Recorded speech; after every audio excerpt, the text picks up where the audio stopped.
Good afternoon. My name is Jim Watts, and I would like to welcome you to What's Up Kansas City. And today we have a very special guest with us today, Mr. Sherwin Carroll, who is with SEIU, located on the Great Paseo. Good afternoon. Good afternoon to you. How you doing today, Sherwin? I'm doing fantastic. That's very good. Why don't you tell our audience about you? Yeah, my name is Sherwin Carroll, and I am the Executive Director for the Service Employees International Union, Local 1. And I've ran this office on Paseo for about the last 15 years. However, I've been a union member for about 35 years. Tell us how you got involved in this organization. Well, I originally had gone to area vocational school in Kansas City, Kansas, to become an electrician. Okay. However, as I was going to school to be an electrician, I also had a full-time job with a company by the name of Lee Jeans. I remember Lee Jeans. And then you just kind of rose into the ranks. How did you fall into this role that you're in now? Well, fortunately, the job at Lee Jeans was a union job that was covered by Service Employees International Union. And I decided to go to a union meeting one day, and then I decided to get engaged with the activities of the union. Yes. And you are considered the coordinator. Don't you go out of town too? Seems like I heard something about you might have an affiliation in another city as well. Yeah, basically our local union has been merged in with one of the larger unions up under the Service Employees umbrella. And we are now Local 1. We used to be Local 96.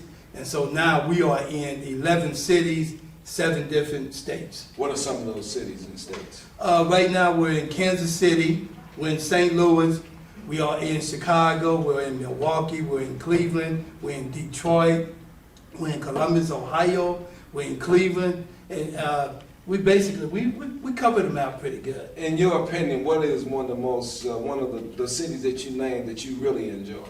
I really like Chicago. I knew you was going to say that. Really, really love Chicago, but I am so partial to being home.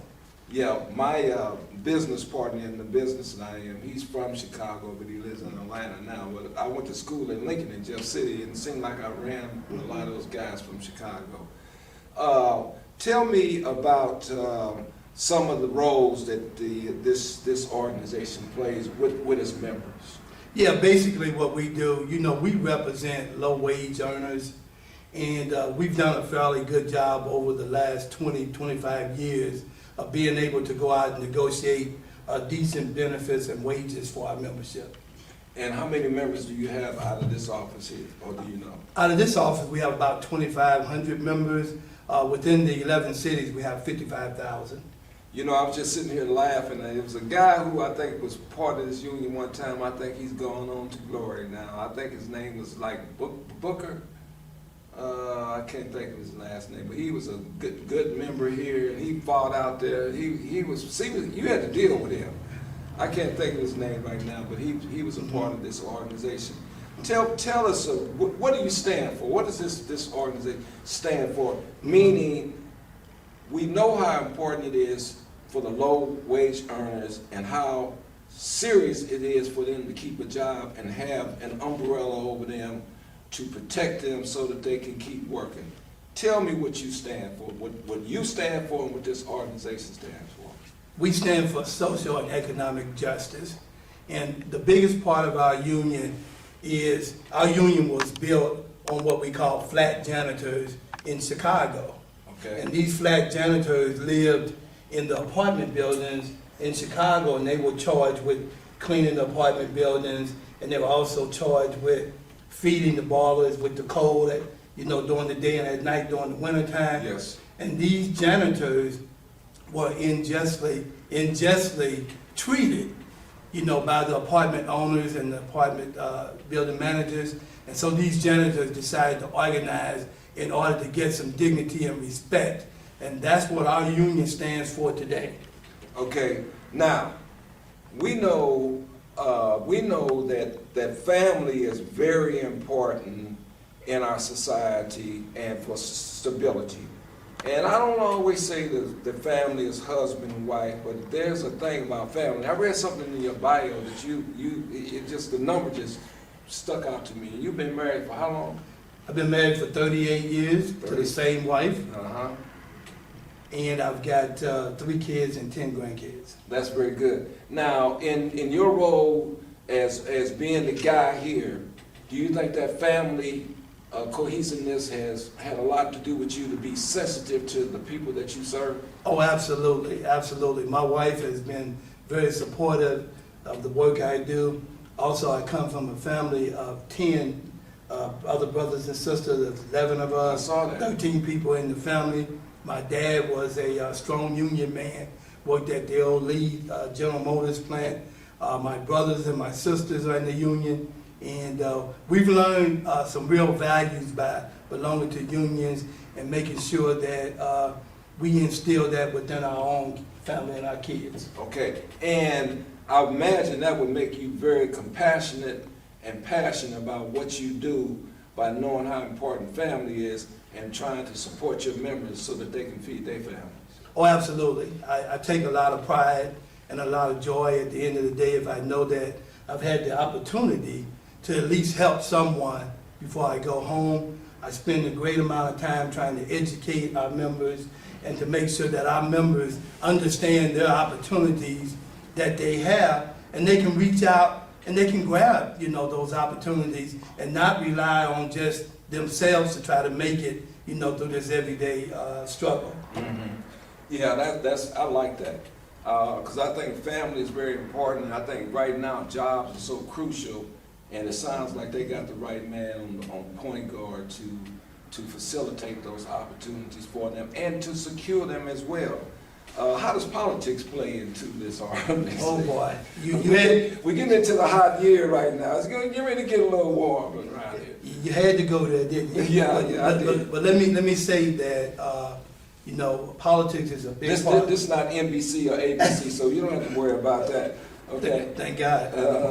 But thank God. Absolutely. Politics plays a very important role because the one thing that our members need to understand is that when we have a working class agenda and our issues have to be addressed or taken care of, we have to make sure that we associate ourselves with politicians that have our interests. One, our interests are always going to be, a decent wage. Our interests are always going to be good working conditions. And our interest is always to protect what those that came before us fought so hard and died for to make us have a better life. So politics is right up at the top. Very good. I was thinking about what you were saying, and I can imagine if you got 2,500, would you say 2,500? 2,500. So that's 2,500 people who are able to do something for their family. Absolutely. You know what I mean? And I'm real sensitive about family, especially if they got young kids and everything. And I imagine sometimes you have to be a referee sometime too with some of these families, don't you? Oh, absolutely. Let me tell you, there's never the same issue every day. There's Right. always something different. And that's the good part about this job, understanding that I can do something different every day, understanding that somebody's going to walk away feeling pretty good about the fact that the union is involved in the right areas to make their lives better. Now, let me ask you this. Do you guys provide a education fund for your employees for the members whose kids are going away to college or anything like that? We do. What we've done, we've established some scholarship funds that are available for the union members, those union members that are coming out of high school and are trying to make their way through college. And then once they get to college, they're still going to have the opportunity to apply for some of those scholarships. Education is also the other big piece of what our union is trying to do with our members. Yeah, and that filters down to some of the kids and some other the kids that have opportunity to get scholarship as well. Absolutely. That's fantastic. I believe that that education is a pathway. It's a light. It's a light that we can see as we walk through life. You know, education and training. It opens the doors to a lot of pathways of opportunities and understanding, and it can erase a person being illiterate. Absolutely. So let me ask you this. What would you like to close with?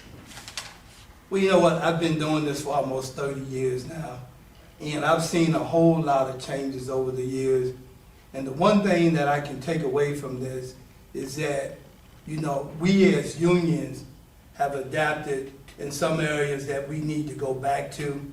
We've gotten away from some of the history, and the history is the guiding light that puts us at the forefront in order to make sure we can represent our members properly.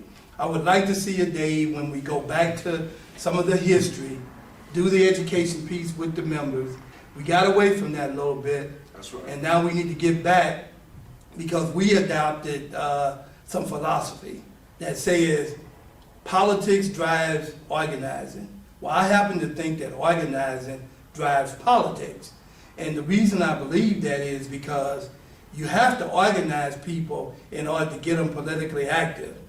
And when you do that, then your members can be educated from the bottom up and not the top down. That's right. When you build the base from the bottom, you can sustain the structure. That's When right. you organize from the top down, we miss vital points of being able to educate and engage our membership.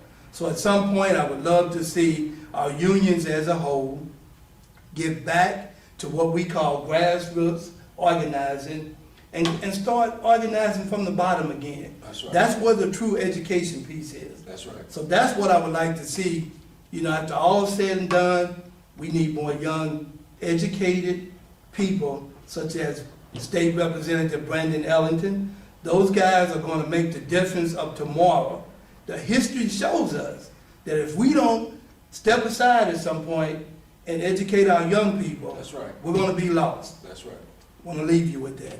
I grew up around local number 4, Mm-hmm. Mason Bricklayers Union number 4. Dad was a bricklayer, and then I grew up around local 555.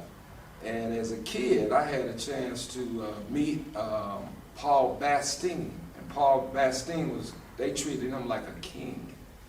They actually knocked a hole in the walls when he got infirm so that they could take him up the steps. Local 555 was on 21st Street right across from Montgal Park, and they were Mason Plaster Tenders Union.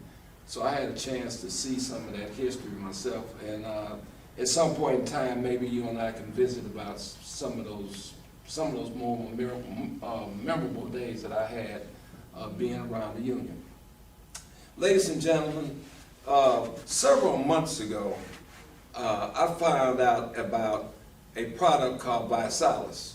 And Visalis is life, health, and prosperity. And I am promoting getting fit, fighting obesity in our community, and earning a BMW. Now, the best part about this, ladies and gentlemen, we meet Tuesday, Thursday at 6 p.m. at the Lincoln Building on the 3rd floor, and on Saturdays at 10 a.m. in the same facilities. And I'd like for you to come out and join us in fighting obesity in our community and getting fit and losing weight. We are there to serve you and help you in our community. My number is 816-728-1361. We are fighting obesity in our community, and come out and join us. But remember this, ladies and gentlemen, always to look sharp is to be sharp. And thank you very much, and welcome to What's Up, Kansas City. Thank you.